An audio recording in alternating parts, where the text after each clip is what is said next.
Hello friends, मैं आपका दोस्त तेजस्वी शर्मा।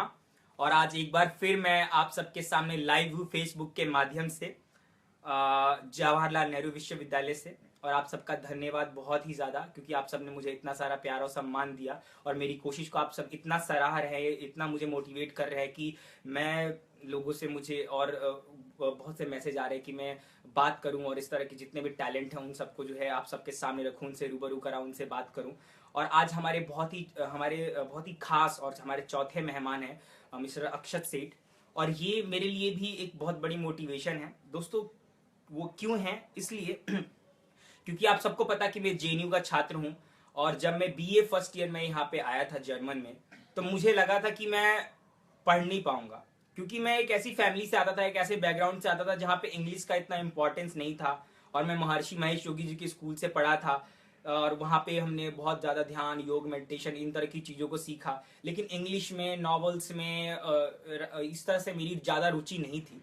और मुझे लगा था कि मैं जर्मन कंटिन्यू ही नहीं कर पाऊंगा।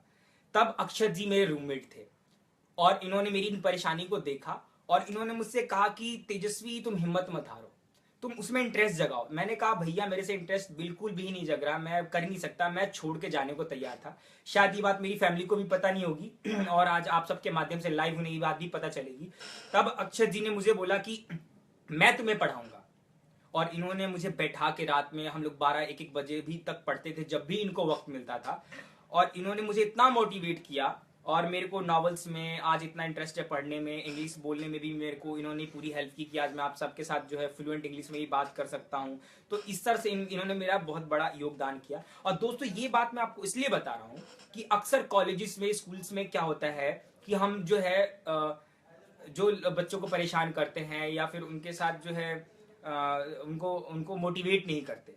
लेकिन अगर अक्षत जी जैसे सभी को रूममेट मिले, तो शायद वो भी एक तेजस्वी शर्मा बन सकता है, या फिर वो भी अपने इंग्लिश को, अपने नॉलेज को इम्प्रूव कर सकता है।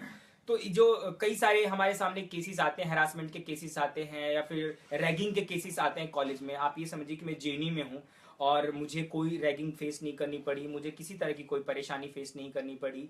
तो ये एक एग्जाम्पल है हमारे लिए। अगर हम सभी जो सीनियर स्टूडेंट्स हैं, अगर वो भी इस चीज को इतना पॉजिटिव लें, और अपने जो जूनियर्स हैं उनको, जिससे इन्होंने मुझे गाइड किया, पढ़ाया, और आज मैं ऑनर्स कंप्लीट कर पाया केवल इनकी वजह से, तो आप सबसे विनती है कि आप इन चीजों में भी योगदान दें। और आज ऐसी क्रम में आगे बढ़ते हुए मैं आज आप सबको उनसे मिलवाना चाहता हूं, आपसे रूबरू करवाना चाहता हूं। और ये हमारे लिए बहुत बड़ी मोटिवेशन है दोस्तों, मेरे लिए भी बहुत मोटिवेशन है। आई होप कि आप सबको भी इनसे बहुत ज्यादा प्रेरणा मिलेगी, मोटिवेशन मिलेगा। तो मैं उनसे बात करना चाहता हूँ। Thank you for the compliment. Thank you so much Akshat ji, कि आपने मेरे को अपना कीमती वक्त दिया कि मैं आपसे थोड़ा बहुत बात कर सकूं, और आज अपने दोस्तों से, अपने फ्रेंड फॉलोअर से आप सबको बात करा सकूं। मेरा, अक्षत जी, आपसे एक पहला सवाल ये है कि आप जेएनयू से क्या कर रहे हैं और आपको क्या परेशानी है? मैं इस समय I am doing my MPhil in media studies. This is my second year. इस समय मैं डिसर्टेशन लिख रहा हूँ। 6 महीने बाद मुझे सबमिट करना है। उसके बाद ये इंटीग्रेटेड एमफिल पीएचडी है, तो उसके बाद होपफुली मैं पीएचडी में माइग्रेट कर जाऊँगा। जहाँ तक आपने परेशानी की बात पूछी, तो 1990 में मेरी बर्थ के बाद मेरे ख्याल से 1 साल के अंदर पता चला कि मेरी आंख में वाइट कैटरेक्ट है, सफ़ेद मोतियाँ।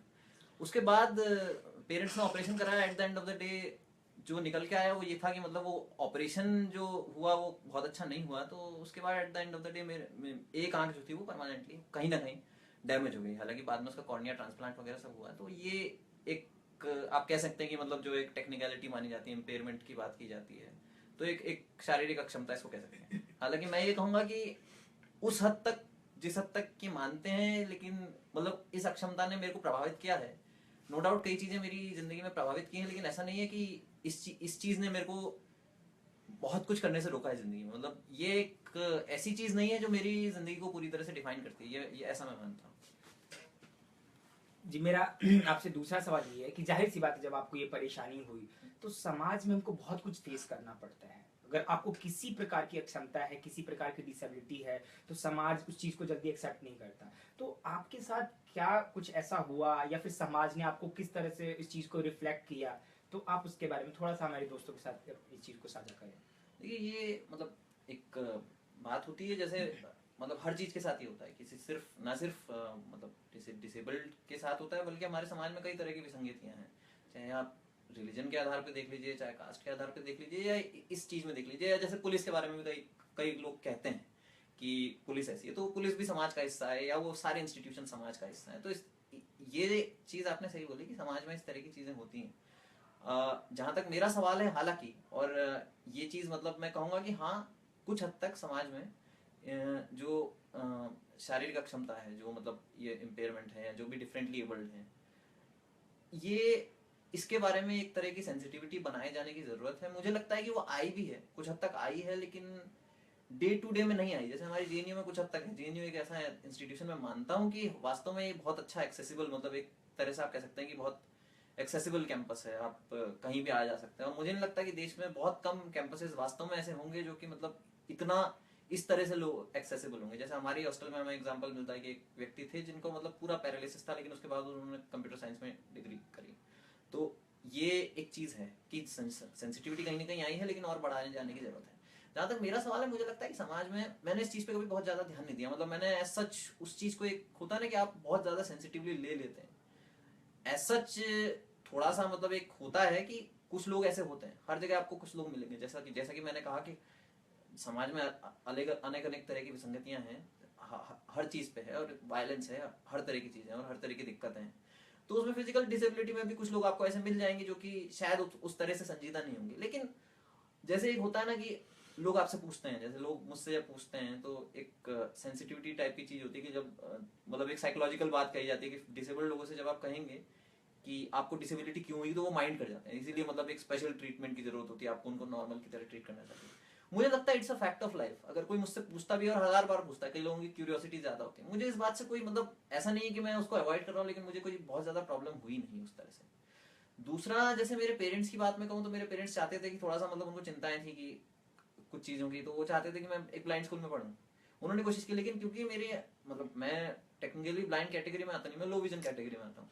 तो लो विजन के हिसाब से मैंने ये कहा कि मैं अगर अपने दोस्तों के साथ पढ़ पा रहा हूँ, तो मैंने मना कर दिया ब्लाइंड स्कूल में जाने से। और मुझे लगता है कि वो ठीक फैसला रहा, क्योंकि जिंदगी में मुझे ऐसे दोस्त मिले, ऐसे लोग मिले जो कि आराम से आपको मिल जाते हैं। मतलब अगर आपकी किस्मत अच्छी होती है, और मेरे ख्याल से मेरे साथ एक चीज अच्छी रही कि मेरे साथ किस्मत अच्छी रही। शुरू से ही मेरे को ऐसे टीचर्स, स्कूल से ही मेरे को मतलब ऐसे टीचर्स मिले जो कि एजुकेशन में मतलब जो एक एक्सेस वाली समस्या होती है कि आपको स्पेशल अटेंशन की जरूरत होती है, मुझे हमेशा से ऐसे वो भी मिले, और आगे चल के दोस्त भी मुझे ऐसे मिले। तो ये एक मेरे लिए खुशकिस्मती की बात है। बाकी मैं ऐसा कुछ माइंड नहीं करता।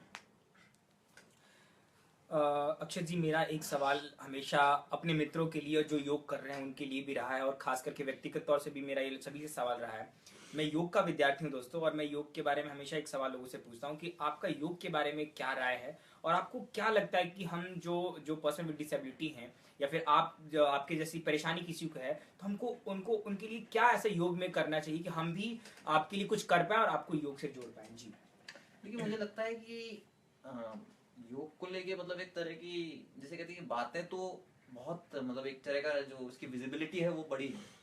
मैं खुद एक ऐसी यूनिवर्सिटी से आया हूँ, जैसे कि आप जानते हैं कि मैं खुद देव संस्कृति यूनिवर्सिटी नाम की एक यूनिवर्सिटी थी, जहाँ पे मतलब इस तरह की चीजें पढ़ाई जाती थी, और मैंने देखा है उस माहौल को। अच्छा। लेकिन मुझे ऐसा लगता है कि बातें जहाँ बहुत ज्यादा की जाती है, मतलब उसमें एक था कि मतलब मेरे पास एक महिला आई थी, उन्होंने मुझसे कहा कि हम प्राणिक हीलिंग से आपकी आंखें ठीक कर देंगे, और मुझे विश्वास नहीं हुआ, और मुझे जेन्युइनली विश्वास नहीं है कि उस तरह की चीज हो सकती है। अब योग का एक ये एस्पेक्ट है जिसमें आप मतलब कहते हैं कि हम चमत्कार के जरिए, एक तरफ आप कहते हैं कि एक साइंस है, लेकिन दूसरी तरफ आप कहते हैं कि आप चमत्कार के जरिए ठीक कर देंगे। दूसरा, उसका एक फिजिकल एस्पेक्ट है जो वास्तव में मतलब आप कह सकते हैं कि प्राचीन समय से जो चला आ रहा है, और मतलब कहा जाता है कि मतलब उससे काफी सारे फायदे होते हैं। कुछ फायदे साइंस ने भी माना है कि इस तरह की चीजें होती है, क्योंकि मतलब साइंस भी अपने आप में एक डेवलप हुई है, इवॉल्व हुई है। तो हर देश की अपनी एक पद्धति थी, योगा भी हमारी एक पद्धति है, एक लेगेसी है, नो डाउट। हालांकि जो उसमें से मतलब एक जो थियोरी का पार्ट है, उसको थोड़ा रिविजिट करने की जरूरत है, मुझे लगता है। जो उसमें बहुत ज्यादा बातें होती हैं, बहुत ज्यादा जिसे कहते हैं कि चमत्कार पे और मतलब मेडिटेशन पे बहुत ज्यादा, मुझे लगता है कि फिजिकल एस्पेक्ट जो है वो उसका इंपॉर्टेंट है, उतना इंपॉर्टेंट है जितना एक जिम्नास्ट के लिए एक्सरसाइज इंपॉर्टेंट है। उसी तरह योगा भी इंपॉर्टेंट है, और मुझे लगता है कि अगर इसको नॉन आइडियोलॉजिकल तरीके से लाया जाए, इसको एक किसी खास धर्म से ना जोड़ के, किसी खास वे ऑफ लाइफ से ना जोड़ के, और किसी बहुत एग्रेसिव तरीके से मतलब उस तरह से मार्केट ना किया जाए, तो ये एक बहुत अच्छी चीज है। नो डाउट ये एक बहुत अच्छी चीज है, फिजिकली फिट मतलब समाज के लिए, और जो मतलब एक होता ही है कि मतलब हर जगह फॉरेन में भी आप देखें तो एक्सरसाइज वगैरह पे बहुत ज़्यादा ध्यान दिया जाता है, तो योगा मतलब योगा को आपको उसी के समकक्ष रखना पड़ेगा। तो उस हिसाब से ये बहुत अच्छी चीज़ है। मैंने मतलब व्यक्तिगत रूप से थोड़ा बहुत सीखने की कोशिश की थी, अनफॉर्चुनेटली थोड़ा उस तरफ रुझान ज़्यादा नहीं था, शारीरिक गतिविधियों में उतना जो रुझान नहीं रहा, तो मैं उतना सीख नहीं पाया। लेकिन मैं कहूँगा कि हाँ, इसको एनकरेज किए जाने की ज़रूरत है, सही तरीके से एनकरेज किए जाने की ज़रूरत है, इंफ्रास्ट्रक्चर के साथ, इन्वेस्टमेंट के साथ, बड़ी बड़ी बातों के साथ नहीं। बिल्कुल हमने अक्षत जी को सुना और सुन रहे हैं, और बिल्कुल दोस्तों मेरी कोशिश रहेगी कि अब मेरे जहाँ भी कॉन्फ्रेंस हो, वर्कशॉप हो, शोज़ हो, मैं वहाँ पे इन चीज़ों पे भी जोर दूँ। और इस जो भी इस तरह की परेशानी है, जैसे इन्होंने बताया कि धर्म से जोड़कर देखते हैं, या फिर इस तरीके का जो व्यवहार है उस पर भी हम थोड़ा सा वर्कआउट काम करने की कोशिश करेंगे। अक्षत जी, आपसे मेरा एक और बहुत ही महत्वपूर्ण और खास सवाल कि आपके अकॉर्डिंग क्या मैसेज है पूरे देश को, सरकार को, मीडिया को, समाज को, कि हम इसमें और किस तरीके से जो है आप सभी के लिए बदलाव आना चाहिए, सोसाइटी में भी, लोगों का मेंटली भी, और गवर्नमेंट की तरफ से भी, जिसमें आप सभी को बहुत ही सहायक और हेल्पफुल हो सके? मुझे लगता है, देखिए काफ़ी सारी चीज़ें हैं। मुझे लगता है एक तो एक्सेसिबिलिटी की बात है, सबसे बड़ी बात। जैसे एक चीज़ ट्रांसपोर्टेशन है, ये सब चीज़ें हैं, इसमें थोड़ा सा मतलब जो थोड़ा कुछ हद तक लागू भी हुआ है, जो होना चाहिए और अच्छे से, कि आपको एक फैसिलिटीज़ मिले। कंसेशन की फैसिलिटी है कुछ हद तक है, लेकिन वो उसको अभी बढ़ाया नहीं गया। जैसे मेरी एक शिकायत है, रेलवे मिनिस्ट्री में जो कंसेशन है वो ब्लाइंड, मतलब टोटली जो नहीं देख सकते उन तक लागू है, लेकिन लो विजन को उसमें कंसिडर नहीं किया जाता। मुझे लगता है आप उसको एक जो फिजिकल डिसेबिलिटी है, आप उसको एक बाइनरी में नहीं देख सकते कि या तो बिल्कुल नहीं देख सकता या अच्छी तरह से देख सकता है। ये मतलब एक जो होता है ना ब्लैक एंड व्हाइट वाली सिचुएशन, ऐसा नहीं हो सकता। बीच में काफ़ी सारी कैटेगरीज हैं, उन कैटेगरीज को आपको कंसिडर करना पड़ेगा। मेरा यही मानना है कि थोड़ा सा फैसिलिटीज दी जाए, सड़क पार करने के लिए ओवरब्रिज हैं, ये सब चीज़ें अगर हों तो आपके लिए अच्छा रहता है। मैं व्यक्तिगत रूप से कोशिश करता हूँ मैं सड़क पार करूँ, कर भी लेता हूँ। इनफैक्ट मैं आपको एक बात बताऊंगा, जैसे आपने बोला कि मतलब समाज से क्या बात हुई, तो मेरी मदर के साथ एक मतलब बड़ा इंटरेस्टिंग सी बात है कि मैं थोड़ा डरता था, तो मैं सोचता था कि मतलब मेरे को ना जाना पड़े, लेकिन उन्होंने थोड़ा सा मतलब मेरे को पुश किया कि मैं ये सब चीज़ें करूँ। ये छोटी छोटी चीज़ें, लेकिन एक व्यक्ति के लिए जिसके लिए थोड़ा सा डिफिकल्ट है, चीज़ें थोड़ा बड़ी हो सकती हैं। सड़क पार करना भी एक बहुत बड़ी बात हो सकती है। लेकिन मुझे लगता है कि at the end of the day, अगर आपको सबके लिए एक्सेसिबल बनाना है, सबके लिए अगर मतलब आपकी हर सड़क को बैरियर फ्री बनाना है, तो ओवरब्रिज का कंस्ट्रक्शन, अंडरपास का कंस्ट्रक्शन, जितने आपके इंस्टीट्यूशंस हैं, सरकारी विभाग हैं, वहाँ पे बैरियर फ्री जाने के लिए मतलब जो एक सीढ़ियों के अलावा जो ये रैंप वगैरह बनाए जाते हैं, ये सब चीज़ों का कंस्ट्रक्शन मेट्रो में थोड़ा कुछ हद तक हुआ है, मैंने देखा है। हाँ, उसको भी इम्प्रूव किए जाने की जरूरत है, और इंफ्रास्ट्रक्चर बढ़ाए जाने की जरूरत है। इंफ्रास्ट्रक्चर बढ़ेगा तो मुझे लगता है धीरे धीरे मानसिकता में बदलाव आएगा, आता भी है, और वो एक समय के साथ बात है। मतलब लोग कहते हैं ना कि कई लोग बिल्कुल सेंसिटिव नहीं होते, कई लोग ओवर सेंसिटिव हो जाते हैं, कई लोग इतना ज़्यादा, मैंने ऐसे भी लोग देखे हैं जो ओवर सेंसिटिव हो जाते हैं। तो आपको ये है कि समय के साथ आएगा, और मुझे लगता है disability studies as a study आपके करिकुलम में हो सकता है। ये एक मतलब आप अपने करिकुलम में अगर इसका एक साइंटिफिक तरीके से इसको रख पाएँ, तो जिसमें साइकोलॉजी भी इन्वॉल्व हो, थोड़ा सोशियोलॉजी भी इन्वॉल्व हो, हर तरीके से इसको पढ़ाते हुए अगर आप रख पाएँ, तो मुझे लगता है कि स्कूल्स में, कॉलेजेस में एक सेंसिटाइजेशन की जो प्रोसेस है उसको ज़्यादा महत्व मिलेगा। तो दोस्तों आपने अक्षत जी को सुना, और बिल्कुल इन्होंने बहुत अच्छी बात बताई कि अगर हम अपने एक्टिविटीज़ में और हमारे जो 11th-12th की बुक हैं, या फिर स्कूल्स लेवल से भी डिसेबिलिटी के बारे में अगर हम बच्चों को पढ़ाएं, उसके प्रति उनको जागरूक करें कि वो किस तरह से समाज में उस चीज़ को मदद कर सकते हैं, तो ये भी एक बहुत हेल्पफुल हो सकता है हम सभी के लिए। और जितने भी हमारे देश में लगभग 20% से भी ज़्यादा जो डिफरेंटली एबल्ड लोग रहते हैं, उन सभी के लिए ये बहुत अच्छा सुझाव है। और मैं कोशिश करूँगा कि मेरे इस फेसबुक लाइव माध्यम से जो है आप सभी तक ये बात पहुँचे। अक्षत सेठ जी हमारे लिए मोटिवेशन है, हम लोगों के लिए प्रेरणा है, और ख़ास करके दोस्तों मेरे लिए बहुत ही बड़ी प्रेरणा है ये, क्योंकि इन्होंने जिस तरीके से मुझे, मेरे रूममेट थे, और जिस तरह से इन्होंने मुझे सपोर्ट किया कि आज मैं जर्मन ऑनर्स कर पाया। तो मेरी कोशिश रहेगी फिर मैं आपके साथ अपने जो है एक नए मित्र के साथ, एक नए दोस्त के साथ आप सबके सामने आऊँ, और आप मुझे इतना सारा प्यार दे रहे हैं, मेरी कोशिश को सराह रहे हैं, इसके लिए आप सबका बहुत बहुत धन्यवाद। और दोस्तों खुश रहें, मुस्कुराते रहें, मोटिवेट रहें, मोटिवेट करते रहें, and please do share, like and comment. Thank you.